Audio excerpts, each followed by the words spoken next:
Padre José Eduardo agora continua falando em nome da Conferência Nacional dos Bispos do Brasil, a CNBB. Excelentíssima Presidente Carmen Lúcia, Excelentíssima Ministra Rosa Weber, nas pessoas de quem saúdo os demais integrantes da mesa, os colegas expositores. Acerca do aborto, a Conferência Nacional dos Bispos do Brasil pronunciou-se de maneira absolutamente inequívoca por diversas ocasiões, reiterando, abre aspas, sua posição em defesa da integralidade, inviolabilidade e dignidade da vida humana desde a sua concepção até a sua morte natural, e condenando, assim, todas e quaisquer iniciativas que pretendam legalizar o aborto no Brasil. Fecha aspas. Pela limitação do tempo, quero fazer apenas 4 breves colocações. Primeira colocação. Esta audiência não se presta para o fim a que foi convocada. Presta-se apenas para legitimar o ativismo nessa corte.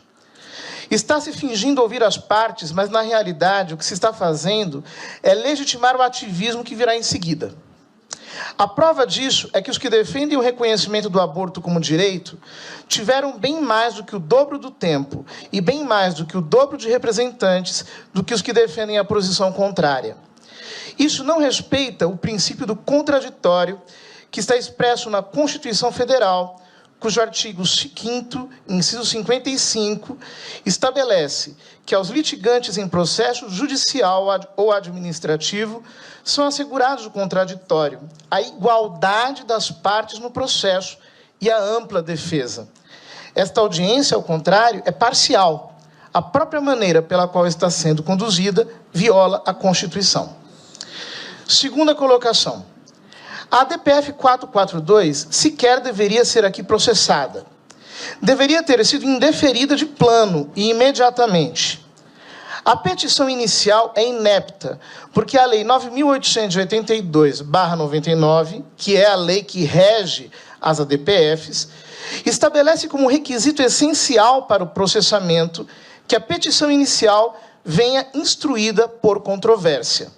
O artigo 1º da mencionada lei estabelece que, abre aspas, caberá a arguição de descumprimento de preceito fundamental quando for relevante o fundamento da controvérsia constitucional sobre lei ou ato normativo.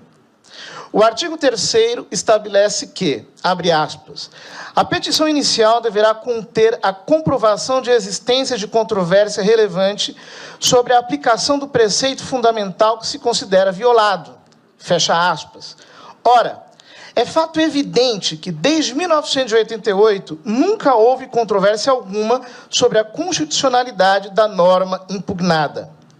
A controvérsia foi artificialmente fabricada no voto do habeas corpus 124.306, redigido pelo ministro Barroso, ex-advogado de organizações que defendem a despenalização do aborto. Até o voto, não havia, em qualquer obra de direito constitucional ou penal, nenhum registro de suspeita de inconstitucionalidade da norma. Terceira colocação. O Supremo Tribunal Federal não pode legislar. E, neste caso, já não estamos nem mais falando em legislar, mas em usurpar o poder constituinte originário.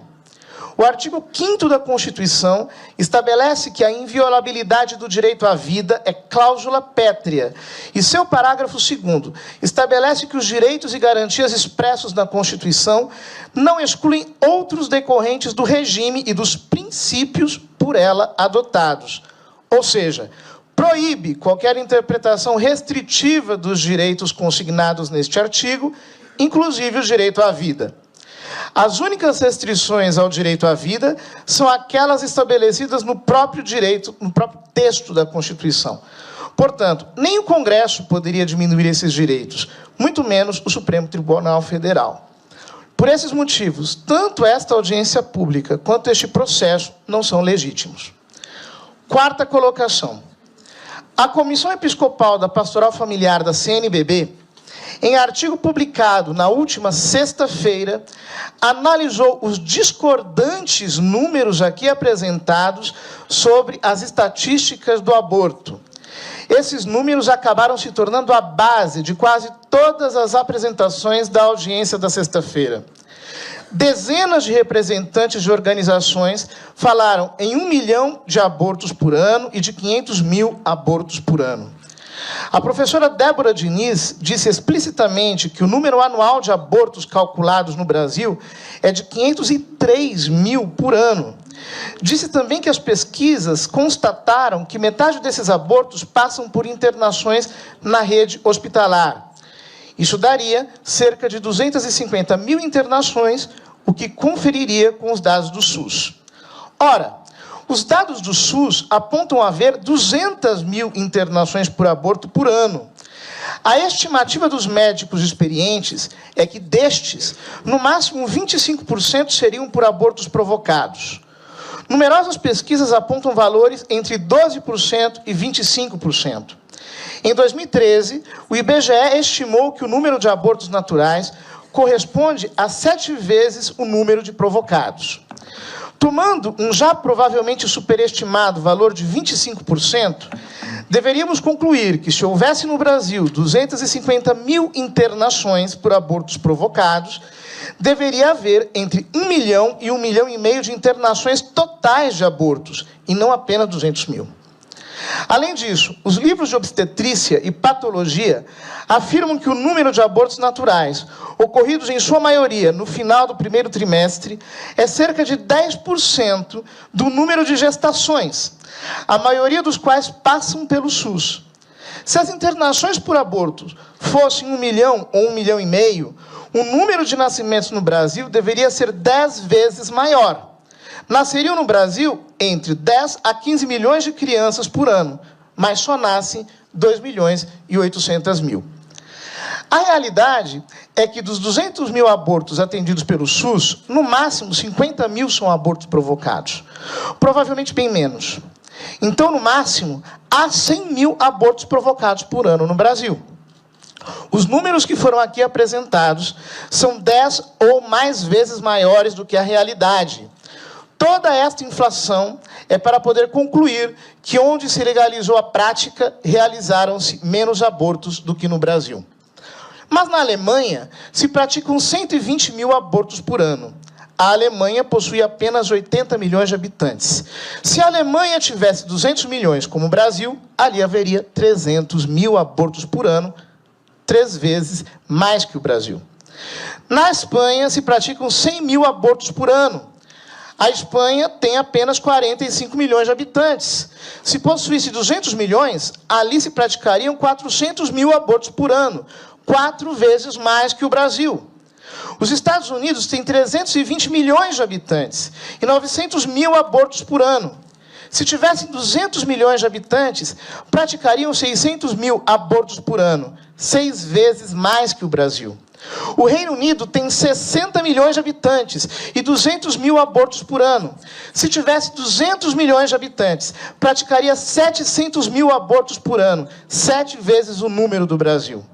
A Suécia tem 10 milhões de habitantes e pratica 40 mil abortos por ano. Se tivesse 200 milhões de habitantes, praticaria 800 mil abortos, 8 vezes mais que o Brasil. A Romênia, de que tanto se falou aqui, possui 20 milhões de habitantes e pratica 90 mil abortos por ano. Se tivesse 200 milhões, faria 900 mil abortos por ano, 9 vezes mais que o Brasil. A China, com 1 bilhão e 300 milhões de habitantes e 7 milhões e 400 mil abortos, se tivesse a população do Brasil, faria 1 milhão e 200 mil abortos por ano, mas isto é 12 vezes o número do Brasil. A Rússia possui 140 milhões de habitantes e 1,5 milhão de abortos por ano, isto é, 23 vezes mais do que no Brasil. Em todos estes países, o aborto foi legalizado. Praticam até 3 a 23 vezes mais abortos que o Brasil. Se examinarmos as estatísticas de outros países de que temos dados confiáveis e onde o aborto está legalizado, como a Geórgia, Cazaquistão, Cuba, Estônia, Hungria, Ucrânia, Islândia, Dinamarca, Noruega, Turcomenistão, Nova Zelândia, Coreia do Sul, França, Israel, Grécia, Portugal, Finlândia, África do Sul, Bélgica, Lituânia, Japão, Itália, Taiwan, Suíça, Uzbequistão, Canadá, Austrália, Holanda e outros, obteremos dados em tudo semelhantes. A conclusão é que, exatamente ao contrário do que foi sustentado aqui pelos que estão interessados em promover o aborto, quando se legaliza o aborto, o número de abortos aumenta e não diminui. É no primeiro mundo onde se praticam mais abortos e não no Brasil. Por favor, não mintam para o povo brasileiro. Não subestimem a democracia. Democracia não é somente voto. Os brasileiros estão vendo o que está acontecendo aqui. Sabem o teatro que está sendo armado. E sabem como fazer valer seu papel no regime democrático. Muito obrigado.